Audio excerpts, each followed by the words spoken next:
आगामी सण उत्सवाच्या पार्श्वभूमीवर शहर व परिसरातील कायदा व सुव्यवस्था अबाधित ठेवण्यासाठी इचलकरंजी पोलिसांनी मोठी प्रतिबंधात्मक कारवाई केली। इचलकरंजी पोलीस विभागाच्या हद्दीतील 5 पोलीस ठाण्यांमध्ये विविध गुन्ह्यांवर रेकॉर्डवर असलेल्या तब्बल 158 आरोपींवर कारवाई करण्यात आली। शिवाजीनगर पोलीस ठाण्यात आयोजित विशेष कॅम्पमध्ये संबंधितांना बोलावून त्यांच्याकडून बॉन्ड घेण्यात आले। तसेच भविष्यात कोणत्याही गुन्हेगारी कृत्यात सहभागी न होण्याची आणि चांगली वर्तणूक ठेवण्याची समज देण्यात आली। गुरुवारी सकाळी 11 ते दुपारी 2 या वेळेत हा विशेष कॅम्प घेण्यात आला। पोलीस अधीक्षक कोल्हापूर, अपर पोलीस अधीक्षक गडहिंग्लज कॅम्प इचलकरंजी यांच्या मार्गदर्शनाखाली तसेच इचलकरंजी विभागाच्या उपविभागीय पोलीस अधिकाऱ्यांच्या उपस्थितीत ही कारवाई करण्यात आली।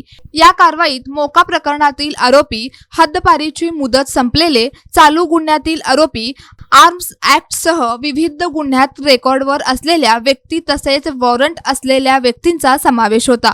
शिवाजीनगर पोलीस ठाण्यात हद्दीतील 50, इचलकरंजी 35, शहापूर 34, कुरुंदवाड 20 आणि हुपरी पोलीस ठाणे हद्दीतील 19 आरोपींवर कारवाई करण्यात आली। दरम्यान या कारवाईवरून राजकीय चर्चेलाही उधाण आले आहे।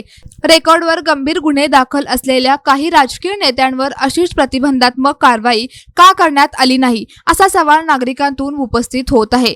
गंभीर गुन्ह्यामध्ये आरोपी असलेले काही राजकीय नेते सध्या जामिनावर बाहेर असल्याचेही बोलले जात आहे।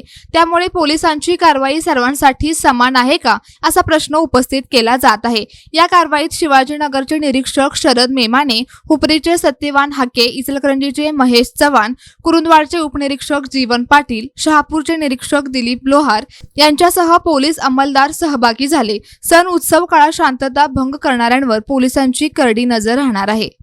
आज शिवाजीनगर पोलीस स्टेशन येथे आगामी गणेशोत्सव आणि इतर सण उत्सवाच्या अनुषंगाने इचलकरंजी उपविभागामधील 5 पोलीस स्टेशन अंतर्गत जे येणारे रेकॉर्डवरील गुन्हेगार आहेत, ज्यांच्यावरती गुन्हे दाखल आहेत, अशा सर्व आरोपींना या ठिकाणी शिवाजीनगर पोलिसांना बोलवण्यात आले होते।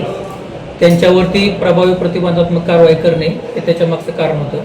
त्याच्यामध्ये एकूण 129 रेकॉर्डवरती आरोपी आज या ठिकाणी हजर आहेत। त्यांच्याकडून कलम 126 या BNSS कलम 129 अंतर्गत प्रिव्हेंटिव्ह ॲक्शनचे बॉन्ड घेण्यात येत आहेत। या व्यतिरिक्त ज्यांचे यापूर्वी बॉन्ड घेतलेले आहेत आणि त्यांनी बॉन्डचं उल्लंघन केलेलं आहे, त्यांचे बॉन्ड रद्द करण्याची पण प्रक्रिया या ठिकाणी करण्यात आली आहे। सर्व आरोपींना आगामी सण उत्सव कालावधीमध्ये त्यांनी कुठलाही गुन्हा करू नये अशी सक्त समज आणि सूचना देण्यात आलेल्या आहेत। पोलीस विभाग हे गुन्हेगारी मुक्त इचलकरंजी शहर आणि इचलकरंजी उपविभाग करण्यासाठी प्रयत्न करत आहे।